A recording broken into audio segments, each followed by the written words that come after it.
Thank you very much, Mr. Chairman, sir. Shrimati Meenakshi Lekhi. बहुत बहुत धन्यवाद अध्यक्ष जी। अपनी मुद्दे की बात कहने से पहले मुझे लगा कि दिल्ली के जो 1/4 मुख्यमंत्री हैं वो कहानियां सुनाते, तो मैं भी आज एक शीश महल में रहने वाले नवाबजादे की कहानी दिल्ली की जनता को और देश की जनता को सुनाना चाहती हूँ, क्योंकि मुझे लगता है कि यहाँ इस जगह पर बैठे हुए, संसद में बैठे हुए बहुत से लोग हैं शायद अनभिज्ञ हैं इस कहानी के बहुत सारे रहस्यों से, और जिसमें ये रहस्य है कि एक आम आदमी का नाम और वेशभूषा धारण करते करते कोई शीश महल में रहने वाला नवाबजादा कैसे बन गया, और वही कहानी इस बिल के मूल में है। और वो कहानी है कि एक व्यक्ति जो खड़ा होकर कहता है कि मैं गाड़ी नहीं लूंगा, बंगला नहीं लूंगा, ये नहीं लूंगा, वो नहीं लूंगा, 53 करोड़ का घोटाला करके शीश महल खड़ा करता है दिल्ली के उस क्षेत्र में जहां पर आप ईंट नहीं लगा सकते। 6000 करोड़ से ऊपर का बजट है, 6000 करोड़ से ऊपर का बजट है, 6000 करोड़ से ऊपर का बजट दिल्ली के फ्लड डिपार्टमेंट का है। उसकी मीटिंग जब 21 तारीख को रखी जाती है तो ये नवाबजादे वहां पहुंचते नहीं, कहते हैं मैं और राजनीतिक गतिविधियों में राजस्थान में उपस्थित हूं, तो आप इसको बढ़ाइए। उसकी तारीख 23 की जाती है, 23 को भी ये वहां पर नहीं पहुंचते, फिर उसको बढ़ाकर 26 या 30 की जाती है और उसमें कहा जाता है कि मेरे जगह पर, मेरे बिहाफ पर आतिशी मरलेना इसको अटेंड करेंगी। आतिशी मरलेना जो दूसरी मंत्री हैं वो भी नहीं पहुंचती 30 तारीख को, और उस तारीख को बढ़ाकर 6 तारीख को कर दिया जाता है जब दिल्ली के अंदर कम पानी छोड़ने पर बाढ़ आ जाती है। 2 साल से दिल्ली फ्लड कंट्रोल डिपार्टमेंट की मीटिंग ही नहीं हुई, और जब 3 लाख क्यूसेक के आसपास पानी छोड़ा गया, दिल्ली में बाढ़ आ गई, 8-8 लाख क्यूसेक पानी दिल्ली में छोड़ा गया, तब बाढ़ नहीं आई। ये बात मैंने इसलिए शुरू की कि आज जब यहां बैठे हुए लोग जिक्र करते हैं दिल्ली का, तो वो भूल जाते हैं कि दिल्ली राज्य नहीं है। और इसीलिए मैंने कहा 1/4 मुख्यमंत्री, क्योंकि पहले तो आधी ताकत कोर्ट ने ही मान लिया कि law and order, land, all these issues will go to central government. ले दे के एक विषय बचा था जिसके ऊपर सारा झगड़ा है, सारा मामला फंसा सर्विसेज के ऊपर। और जब सर्विसेज की बात आई तो सर्विसेज क्यों आवश्यक हुई, मेरे से पूर्व में बोलने वाले मेरे अन्य दल के मित्रों ने कहा कि इंटरप्रिटेशन का अधिकार सिर्फ और सिर्फ सुप्रीम कोर्ट को है। अब अगर हम सब मानते हैं कि इंटरप्रिटेशन का अधिकार सुप्रीम कोर्ट को है, तो सुप्रीम कोर्ट ने ही अपने निर्णय में तय किया है कि दिल्ली जो है वो यूनियन टेरिटरी का अधिकार रखती है, वो स्टेट नहीं है। और यूनियन टेरिटरी चाहे दिल्ली हो या पौंडीचेरी हो, सेंटर का उसमें अधिकार है। और जब विल ऑफ द पीपल की बात आती है तो प्रेसिडेंट ऑफ इंडिया से बड़ा तो विल ऑफ द पीपल कोई और रिप्रेजेंट नहीं करता। प्रधानमंत्री से बड़ी विल तो एक शहर का मुख्यमंत्री रिप्रेजेंट नहीं करता, जहां पर 7 सांसदों को चुनकर भी इसी दिल्ली की जनता ने भेजा है। तो जब ऐसी ऐसी मुश्किलें आती हैं दिल्ली में, मैं कोविड याद दिलाना चाहती हूं या बैठे हुए सब लोगों को, पूरे देश की रिक्वायरमेंट कोविड से पहले ऑक्सीजन की 972 मेट्रिक टन थी, पूरे देश की, जो लिक्विड ऑक्सीजन की, लिक्विड मेडिकल ऑक्सीजन चाहिए होती थी एलएमओ की। कोविड आया, भाई साहब ने एक तो अस्पताल नहीं बनाया, किसी की कोई मदद नहीं की, भोजन की व्यवस्था नहीं की, कोई काम नहीं किया।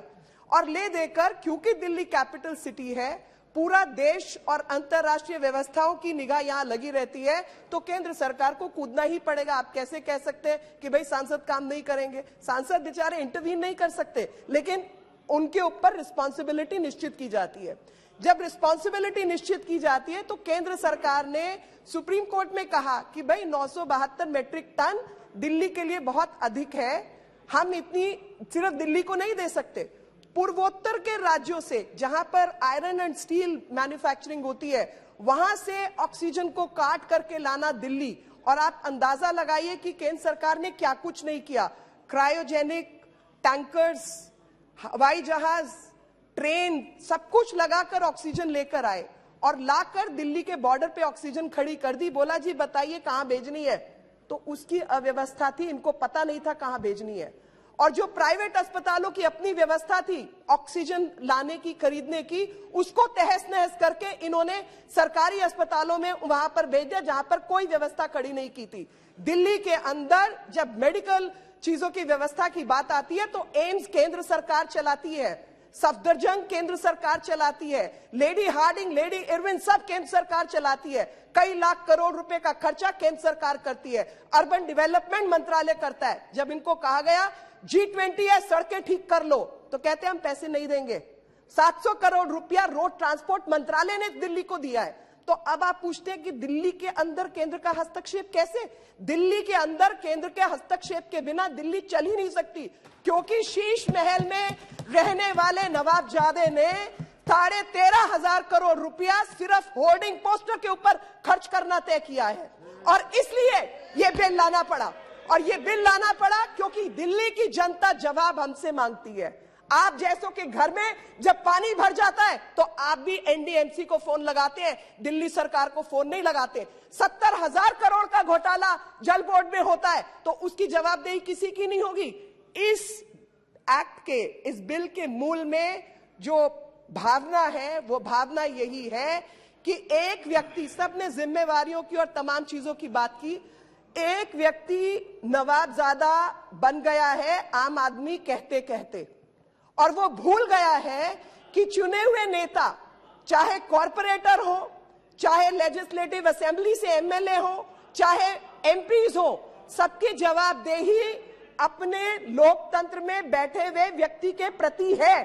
और यहां पर अपनी सब चीजों से हाथ जोड़कर कह देना कि भैया केंद्र की सरकार काम नहीं करने देना चाहती, हम तो करना चाहते हैं। तो मैं इनसे पूछना चाहती हूं, जैसे इससे पहले मेरे कई मित्रों ने कई सारे उदाहरण दिए हैं, मैं उन उदाहरणों पर नहीं जाऊंगी, पर एक रैपिड रेल ट्रांसपोर्ट सिस्टम के लिए इनके पास 400 करोड़ रुपया नहीं है, तो कौन काम नहीं करने दे रहा? एक तरफ कहते हैं हमने इतने स्कूल बना दिए, कॉलेज बना दिए, केंद्र सरकार के खड़े हुए कॉलेजेस और स्कूल्स वो केंद्र सरकार ने बना के दिए। 300, 500 करोड़ केंद्र सरकार ने लगाया, जाके अपनी फट्टी टांग के आ जाते हैं। तो अब ये सब अगर केंद्र सरकार करेगी तो काम करवाने का अधिकार भी उसके पास है। और इसके मूल में असली कहानी शीश महल की कहानी है। असली कहानी विजिलेंस और नॉन विजिलेंस रिलेटेड मैटर्स की कहानी है।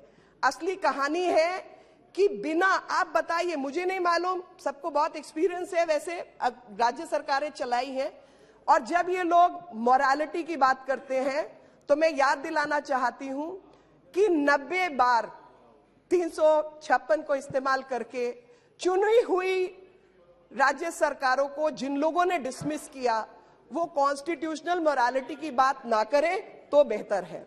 और ये बात, अरे ईडी, एक मिनट शांत रहो, तुम्हारे घर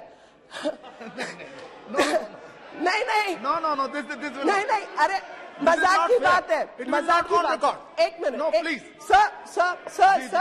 सर, मैं जो कहना चाहती हूँ, टूल्स ऑफ गवर्नेंस की यहां पर लोग वायलेट कर करके देश का पैसा बाहर ले जाते रहेंगे और ईडी काम नहीं करेगा। आप देश की जनता को चूना लगाते रहेंगे और सीबीआई काम नहीं करेगी।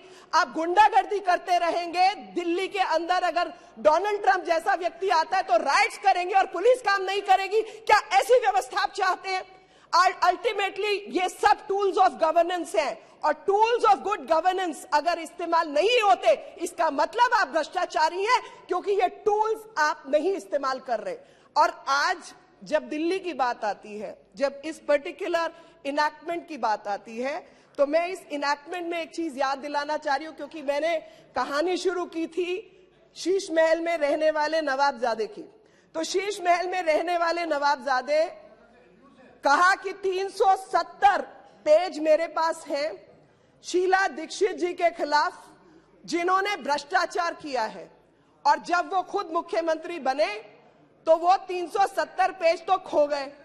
उन 370 पेज का तो हिसाब किताब कहीं आया नहीं।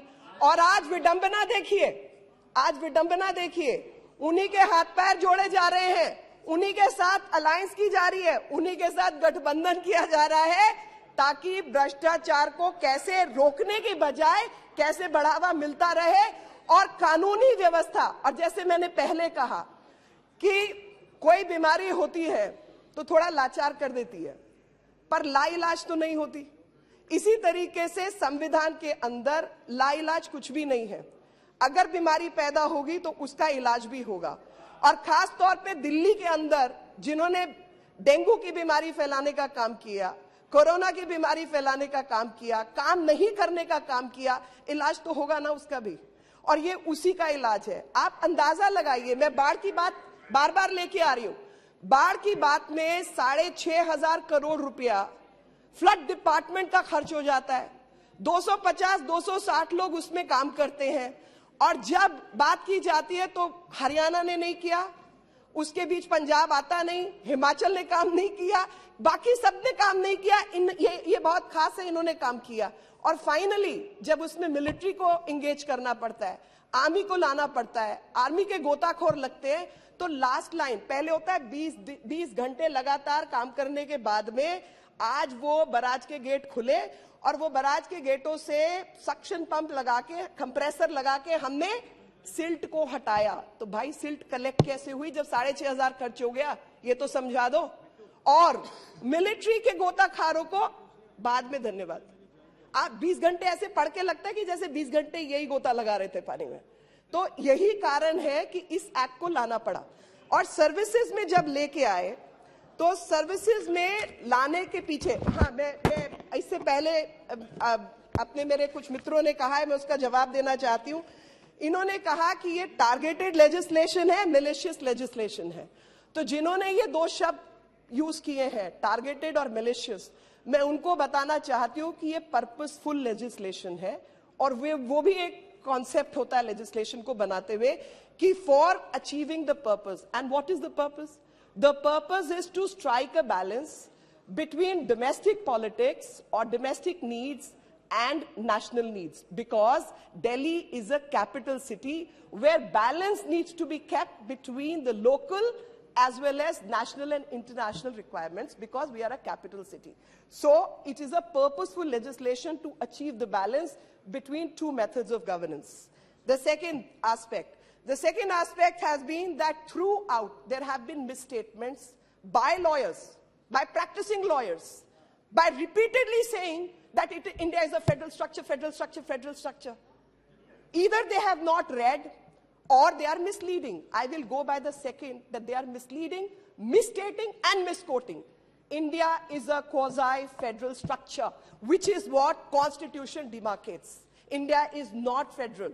The center will always have a primacy. Otherwise, to govern a complicated state as complicated as India is, as diverse as India is, will not be possible. That's why the Parliament of India, the center government of India, has been given the primacy even in the Constitution. And this Parliament has every business, every right to correct the wrong and bring the right law. The next thing, concept of states will be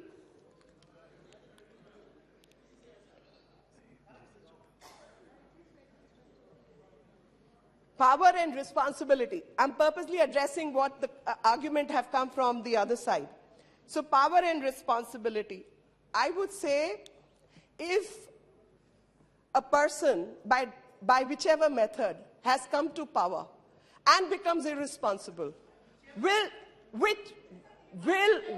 the parliament, I'm so sure, will of the people, we have also seen ballots being rigged. So don't tell me whichever you don't understand. We also understand how panchayat elections have been conducted in West Bengal. So don't tell me all this. I think people of this country are mature enough. So when power vests with people who act irresponsibly, will this parliament not have the power to correct that wrong and tell people what their responsibility is, to make people answerable to the very people who have elected you? So the answer is power and responsibility. The balance needs to be struck, And that balance is what this legislation is seeking to address. Unaccountable, irresponsible. I mean, these are the words used. So I would go by that somehow the power structure in Delhi has been unaccountable and irresponsible by the manner in which the neutral bureaucracy has been dealt with. I do not know, I mean, I can only quote a great example of our own Prime Minister when he was the Chief Minister of Gujarat, and we know how all kinds of cases, fake cases, etc., were made, and how those chief secretaries used to be appointed by the central government. Did they beat them up? Did they take them to a corner? Did they assault them? Answer is no. You don't do that. You battle it out in the court of law. You battle it out by the method which is prescribed by law. But here, the chief secretary, here the bureaucracy had been put under immense pressure to do the wrong. Arvind Kumar, a person, a bureaucrat working with the office of Deputy CM, is a witness in the case of शराब घोटाला. शराब घोटाले में गवाही उसकी है कि किस तरीके से कोने में ले जाकर प्रेशर किया जाता था, गलत काम करवाए जाते थे. उसका क्या कोई इलाज नहीं निकलेगा कि आप गलत काम करवाने के लिए ब्यूरोक्रेसी के ऊपर प्रेशर बनाते रहेंगे? अभी पिनाकी जी ने पढ़ के बताया, जजमेंट में एक्साइटेड है. 400 से ऊपर लोगों को आपने बिना सर्विस कमीशन के, स्टेट सर्विस कमीशन होता है, सेंट्रल सर्विस कमीशन होता है, बिना सर्विस कमीशन के, बिना वैकेंसी निकाले, बिना कुछ किए अपने रिश्तेदारों को 1-1.5 लाख रुपए की नौकरी दे दी. बाकी लोग क्या करेंगे जी? इस देश में इतने लोग बैठे हैं जिनको नौकरियां चाहिए, काम चाहिए. आप अपनी मर्जी से सरकार चलाएंगे? उसका इलाज है. और एक सवाल इन्होंने किया, 3 साल 10 साल, अरे एक्सटेंशन, क्योंकि वो आपके आदरणीय अध्यक्ष जी 370 पेज का नाम इन्होंने लिया था शीला जी के खिलाफ. जिस तरीके के घोटाले इन्होंने किए हैं वह 3-3, 5-5 हजार पेज हैं. वो 3-3, 5-5 हजार पेज के लिए उसको एक्सटेंशन देनी पड़ती है क्योंकि इतने मोटे घोटाले किए. Now coming to the meat of the matter, जो रीऑर्गेनाइजेशन एक्ट है. Try to conclude also. Please, sir. I will. So the state's reorganization, which was brought in 1956, several changes have come, and finality is 2023, where Supreme Court gives control over services to Delhi government, and then ordinance was brought, and now people are saying, why was ordinance brought? Because act could have been brought, bill could have been brought. There was a gap of about 6-7 months, 5-3 months.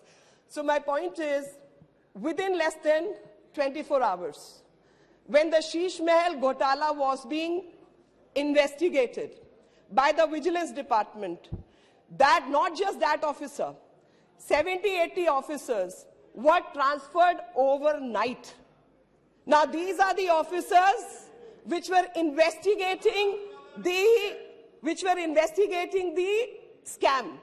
And because they were investigating the scam, overnight, they tried to circumvent the scheme of governance and transfer those officers. Thus, there was a need to bring in an ordinance. And after bringing an ordinance, the bill has been brought in. And this bill has been brought in to correct the status. So the statutorily, so why was this brought in?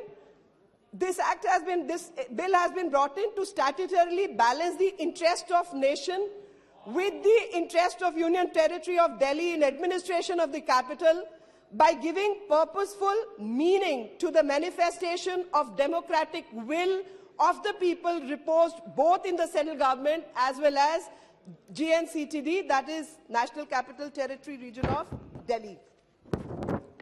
So, by virtue of this, what has really happened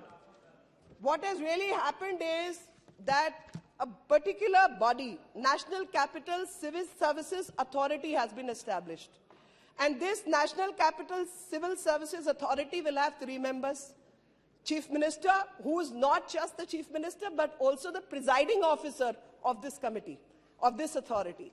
will have a member secretary who's a member secretary of Home Secretary of the state of Union Territory of Delhi is going to be the member secretary. Then Chief Secretary of Delhi, because he's the principal officer dealing with administrative issues. What can it do? It can deal with transfers, postings of officials and disciplinary matters. Sole discretion on several matters, including those related to National Capital Civil Services, summoning, prorogation, dissolution of Delhi Legislative Assembly. This is all what has happened. Now, being the capital of Delhi, being the capital of India, Delhi had been administered by the President of India directly earlier. And a sui generis status was, however, conferred on Delhi, whereby it retained the union territory nature and with a legislature. A lot has been quoted on 239A, entry 43, list 2. Now the judgment, which has been off-quoted, I'm reading that part. So judgment says, in the absence, and I'm sure people familiar with legal procedures know that any judgment records all kinds of arguments and all kinds of facts, and then it gives certain specific subject matter related statements. So where it says, in absence of any specific parliamentary legislation dealing with the subject of services as contained in entry 41 of list 2 of the 7th schedule specifically and in detail, the Honorable Supreme Court was pleased to pass a judgment on such and such date, and whereas in view of its special status as a national capital, a scheme of administration has to be formulated by parliamentary law to balance both local and national democratic interests which are at stake, which would reflect the aspirations of the people through joint and collective responsibility of both the Government of India and Government of National Capital Territory of Delhi. So this statutory balance, the interest of nation with interest of union territory, will give purposeful meaning to the manifestation of democratic will. Our constitution, the formation of Delhi as a union territory is unique in itself. It may be remembered that every union territory is administered by the president acting through an administrator, and while any UT may have an elected body, it does not diminish the supreme control of the president and the parliament over them as per the constitutional scheme. आदरणीय अध्यक्ष जी, इसके अंदर इस मामले में जो group A services हैं और या जो दानिक्स हैं, उनके ऊपर पोस्टिंग और इन सब चीजों का अधिकार जो है वो केंद्र का है, सेंट्रल सर्विसेज। और उसके अलावा जो group B, group C, group D, बाकी जो चीजें हैं, उसके ऊपर जो बॉडी रहेगी वो ओवरसी करेगी। इनके अपॉइंटमेंट्स वैसे होंगे कि अगर कोई कॉन्फ्लिक्ट है तो वो मामला लेफ्टिनेंट गवर्नर के पास जाएगा और उनका वर्ड जो है वो सर्वोपरि होगा, only in case of conflict. Otherwise रायशुमारी से ये काम होगा, और रायशुमारी करने में कोई बुराई नहीं है जी। That is what balance is all about, and this balance of power to give जिम्मेवारी and to give responsibility is what this legislation is all about. अंत में मैं एक ही बात कहकर अपनी बात समाप्त करना चाहती हूं, और वो बात है कि